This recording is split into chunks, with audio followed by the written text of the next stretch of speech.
मनोज वर्मा का मैं रुख करना चाहूंगी। मनोज वर्मा उस जगह पर मौजूद हैं जहां पर कि शंभू दयाल, एएसआई शंभू दयाल, दिल्ली पुलिस का वो जांबाज जवान, वो जांबाज एएसआई जिसके ऊपर हमला हुआ और उनकी मौत हुई। मनोज, आप वहां पर मौजूद हैं।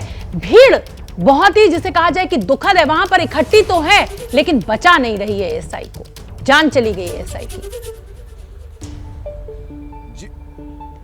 जी बिल्कुल, देखिए इस वक्त मैं उसी जगह पर मौजूद हूँ जहां से वो बदमाश भाग करके आगे की तरफ आया था और उसके बाद वो एक बिल्डिंग के अंदर चढ़ गया था जहां पर पेंटर का काम कर रहे थे एक शख्स, और वो इस वक्त हमारे साथ मौजूद है। इनकी गर्दन पर चाकू लगा दिया था। क्या नाम है आपका? कुलदीप। कुलदीप, ये बताइए क्या हुआ था 4 तारीख को, पूरी कहानी बताइए। सर, उस दिन हम लोग काम कर रहे थे सबसे लास्ट फ्लोर पे, तो बाहर से आवाज़ आई कि कोई चोर अंदर घुस गया है, तो हम लोग सब कोई काम बंद करके दूसरे फ्लोर पे आ गए। वहीं सब कोई इकट्ठा थे। उसके बाद कुछ टाइम बीता, 10-15 मिनट, तो पुलिस आ गई। तो जब पुलिस अंदर घुसी तो वो फिर ऊपर भागा, तो जहाँ हम लोग सब कोई थे वहीं वो पहुँचा तो हमारे गर्दन पे चाकू लगा दिया। तो बोला कि हमें जो है बाहर निकाल दो, हम तुम्हें कुछ नहीं करेंगे। तो मैं कहा ठीक है, तुम निकल जाओ बाहर, हम उसमें क्या कर सकते हैं। तो इतने में पुलिस पहुंच गई। तो पुलिस पहुंची तो वो छुड़ा दिया, फिर हम लोग नीचे चले आए। आपकी गर्दन पे चाकू लगाया था उस बदमाश ने, डर नहीं लग रहा था आपको उस वक्त? आप क्या सोच रहे थे, मन में क्या आया आपके? अब डर तो लग रहा था, अब क्या कहूँ, जो वो कह रहा था वैसे कर रहा था मैं। क्या कह रहा था बदमाश आपसे? वो यही कह रहा था कि देखना, डरते रहना, नहीं तो हम तुम्हें जो है मार देंगे। तो मैं कहा ठीक है। इतने में पुलिस आ गई तो उन्होंने छुड़ा दिया, तो हम लोग नीचे चले आए तुरंत। किस बिल्डिंग में मौजूद थे आप? ये नीली वाली में, इसमें। कितनी देर तक आपको बंधक बना के रखा उस बदमाश ने? कोई ज़्यादा टाइम नहीं, 2 मिनट हुआ होगा। पुलिस तभी पहुंच गई थी? पुलिस गेट से घुस रही थी तभी वो ऊपर भागा है, तो गर्दन पे छुरी लगाया, इतने में पुलिस पहुंच गई है। किस तरीके से छुड़ाया फिर आपको पुलिस ने? वो 2 लोग थे, उनका हाथ पकड़ लिए और हटा दिए गर्दन पर से चाकू, फिर हम बगल हो गए।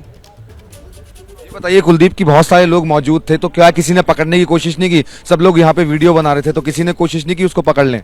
जो नीचे थे वो लोग वीडियो बना रहे थे, जो हमारे साथ में थे वो तो खुद डर रहे थे, उसके कपड़े खून वून लगा था, इसलिए कोई कुछ नहीं बोल रहा था। देखिए कुलदीप है जो साफ तौर पर ये बता रहे हैं कि इस बिल्डिंग के अंदर कुलदीप काम कर रहे थे और इसी बिल्डिंग में वो बदमाश जो था वो भागकर चढ़ गया था। तस्वीरें मेरे कैमरामैन राजेंद्र आपको दिखा रहे हैं, लेकिन यहाँ के रहने वाले और भी शख्स हमारे साथ मौजूद हैं, उनसे बात करते हैं। तस्वीरें कैमरामैन राजेंद्र जी इधर आ जाइए। राजेंद्र जी देखिए, दिखाएंगे यहाँ पर जो बदमाश था वो यहाँ से भाग करके आ रहा था। आप थे यहाँ पर मौजूद? जी, आप बताइए कि क्या हुआ था, पूरी वारदात के बारे में बताइए। क्या नाम है आपका? मैं शॉर्ट में टी के नाम है मेरा।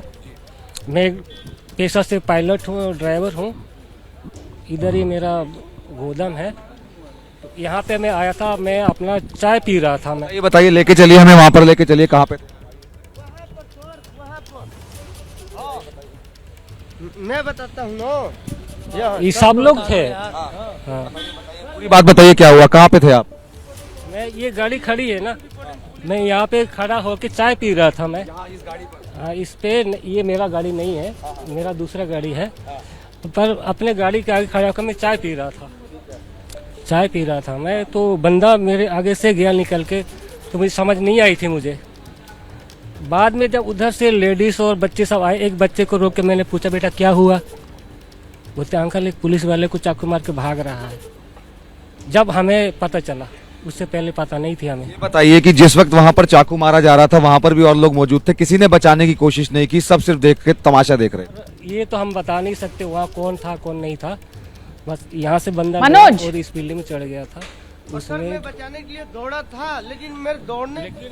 क्या नाम है आपका? मेरा नाम है पिंटू नाम है, मैं इलेक्ट्रिशियन का काम करता हूँ।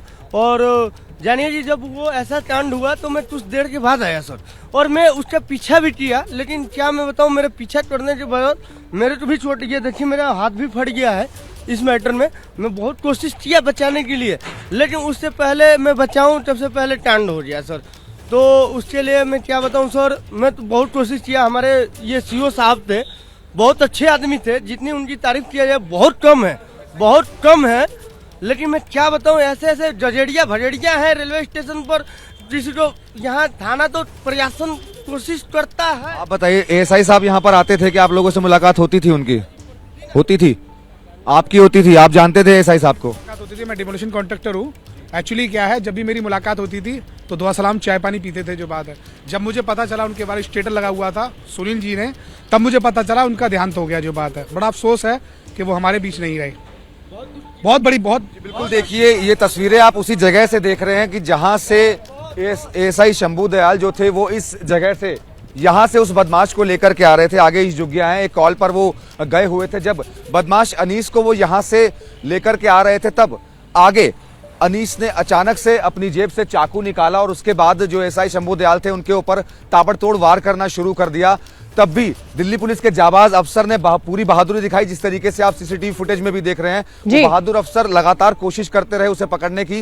हालांकि क्योंकि चाकू उनको ज्यादा लगे थे, उसके बाद वो यहां से भागा है। एक बाइक पर बैठने की कोशिश की है बदमाश ने और उसके बाद वो बिल्डिंग में चढ़ गया। जैसे जी बिल्कुल आप सही जानकारी दे रहे हैं कि यहाँ पर उसने शंभू दयाल ने जब उसको पकड़ा तो हमला बोला, लगभग 30 से 35 वार किए शंभू दयाल के ऊपर और फिर उसके बाद अपनी जान बचाने के लिए, क्योंकि उसको लगा कि पुलिस आ जाएगी। मैं ये जानना चाहती हूँ कि जो 2 कांस्टेबल बाद में पहुंचे, क्या किसी ने वहां से 100 नंबर की कॉल की या कैसे वहां पर फिर पुलिस पहुंची? और पुलिस जब पहुंची तो पहले क्यों नहीं पहुंची? अगर थोड़ा पहले आ गई होती तो शायद शंभू दयाल की जिंदगी जान बच जाती। जी बिल्कुल देखिए, पुलिस के आला अधिकारियों से जो हमारी बातचीत हुई है, जैसे ही हमला हुआ है शंभू दयाल जी के ऊपर, उसके बाद तुरंत पुलिस को कॉल कर दिया गया था। उसके बाद जो पुलिस की दूसरी टीम थी वो तुरंत यहां पर पहुंच गई थी। लेकिन क्योंकि बदमाश के हाथ में चाकू था और जो जैसा कि लोग बता रहे हैं कि वो किसी के ऊपर भी हमला कर सकता था, वो आगे एक बिल्डिंग के अंदर चला गया और वहां पर कुलदीप मौजूद था जो कि पेंट का काम कर रहा था और कुलदीप की गर्दन पर उसने चाकू लगा दिया और वो वहां से भागने की कोशिश कर रहा था। वो भागने की फिराक में था, लेकिन जब पुलिस की दूसरी टीम पहुंची, वो बिल्डिंग के अंदर पहुंचती है और उसके बाद कुलदीप को वहां से निकालकर उस बदमाश को ओवरपावर किया जाता है और उसके बाद गिरफ्तार कर लिया जाता है। लेकिन क्योंकि शंभू दयाल को बहुत ज्यादा घायल कर दिया गया था, उनको कई चाकू लगे थे, उनको अस्पताल में भर्ती कराया गया और इलाज के दौरान उनकी मौत हो गई। शंभू दयाल ने भी पूरी कोशिश की थी उस बदमाश को पकड़ने की और जब तक उनको चाकू लगते रहे तब तक वो कोशिश अपनी करते रहे, लेकिन शायद किस्मत को यही मंजूर था और उनकी अब इलाज के दौरान मौत हो गई है। लेकिन जिस तरीके से लगातार दिल्ली के अंदर बदमाशों के अंदर पुलिस का खौफ नहीं है, साफ तौर पर नजर आ रहा है। शंभू दयाल आप देख सकते हैं सीसीटीवी में, उसको आराम से लेकर जाते हुए नजर आ रहे थे। लेकिन मनोज आप बिल्कुल ठीक कह रहे हैं कि दिल्ली पुलिस सड़कों पर पूरी तरह से नाकाम नजर आ रही है। चाहे वो अंजलि का केस हो, जिस तरीके से अंजलि को घसीटा गया और ये कहा गया कि भाई एक हादसा था, उसके बाद जांच आगे बढ़ी, परिवार को थाने के आगे बैठना पड़ा और अब ये बदमाश जो वर्दी के ऊपर सीधे सीधे वार कर रहा है, तो कहीं ना कहीं जो पुलिस का खौफ होना चाहिए जमीन पर वो नहीं है। और इसकी क्या वजह आप देखते हैं? जी बिल्कुल देखिए, पहला ऐसा मामला नहीं है जिसमें ये साफ तौर पर नजर आ रहा है कि वर्दी का जो खौफ है वो बदमाशों के अंदर से खत्म होता हुआ नजर आ रहा है। शंभू दयाल उसको थाने लेकर जा रहे थे और वहां पर जाकर पूछताछ करनी थी, लेकिन बदमाश इतना शातिर था, वो चाकू जेब में छिपाए हुए था और जब शंभू दयाल उसको लेकर जा रहे थे अचानक से उसने हमला करना शुरू कर दिया। तो कहीं ना कहीं पुलिस की कार्यप्रणाली पर भी सवाल खड़े उठना शुरू हो गए हैं। एक के बाद एक तमाम इस तरीके के मामले सामने आ रहे हैं जिसमें कहीं ना कहीं पुलिस बदमाशों से लाचार होती हुई नजर आ रही है और ये मामला अपने आप में जीती जागती तस्वीर है कि एक एएसआई जो कि वर्दी में मौजूद हैं और बदमाश उनके ऊपर चाकू से हमला करता है, भागने की कोशिश करता है। हालांकि बदमाश बाद में पकड़ा जरूर जाता है, लेकिन शंभू दयाल जिसकी जिंदगी जानी थी मनोज वर्मा, उसकी जिंदगी तो चली गई ना। बहुत बहुत धन्यवाद आपका इस पूरी जानकारी के लिए। क्या मजबूरी है मेरी, बताइए। मैं अभी आपको बताती हूँ कि मैंने ओए होए होए होए नमकीन के चटकारे लेते हुए टकटकी मार के डिबेट शो को पॉज रिपीट कर करके देख रहे हैं जोगिंदर जी। इनकी तरह आप भी देखें अपनी फेवरेट डिबेट्स को रिपीट कर और डाउनलोड कीजिए एबीपी लाइव ऐप अपने स्मार्ट टीवी पर।